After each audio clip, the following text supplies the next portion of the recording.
ہم سب جب قرآن پڑھتے ہیں تو اس میں بہت ساری چیزیں آتی ہیں، اس میں سوشل کامنٹری ہے اور ایک طرح کی ایشوز پہ ڈائلاگ چل رہا ہے. تو ہم جیسے لوگ جنہوں نے علم نہیں لیا، جن کو کانٹیکس نہیں پتہ ہے کس کانٹیکس میں یہ کامنٹری آئی تھی، یہ ڈائلاگ ہے، وہ کیا کریں؟ کیونکہ میں میسج نہیں دے پا رہا ہوں. کئی جگہ پہ اس طرح کے چیپٹرز ہیں اور پھر ایک دم سے تھوڑی کلیئرٹی آ جاتی ہے، جہاں ڈائریکشن آ جاتی ہے.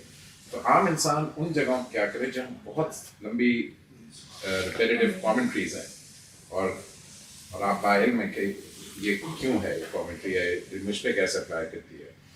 یہ تو قرآن مجید کا انٹروڈکشن پہلے ہر آدمی کو خود بھی حاصل کرنا چاہیے اور اپنی اگلی نسلوں کو بھی پہلے انٹروڈیوس کرانا چاہیے. قرآن کیسی کتاب ہے؟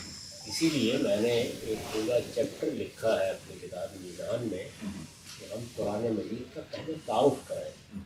تو قرآن اس طرح کی کتاب نہیں ہے جیسے ہم عام طور پر کتابیں پڑھنے کے عادی ہیں. ایک پیغمبر آیا ہے، اس پیغمبر نے خدا کی طرف سے لوگوں کے ساتھ گفتگو کی، ان کے سوالوں کے جواب دیے، ان کے اشکالات دور کیے، جو علم وہ رکھتے ہیں اس پر تبصرہ کیا ہے اور اس کے ساتھ وہ میسج پہنچایا ہے. تو اس لیے میں نے اس کو اس طرح تعبیر کیا ہے کہ ایک پیغمبر جب انذار کرنے کے لیے، خبردار کرنے کے لیے کھڑا ہوا ہے تو یہ اس کی سرگزشت ہے. قرآن اس کو اس طرح سمجھ کرنا چاہیے، ورنہ تو آپ قرآن کو ایک اجنبی کتاب کے طور پر پائیں گے.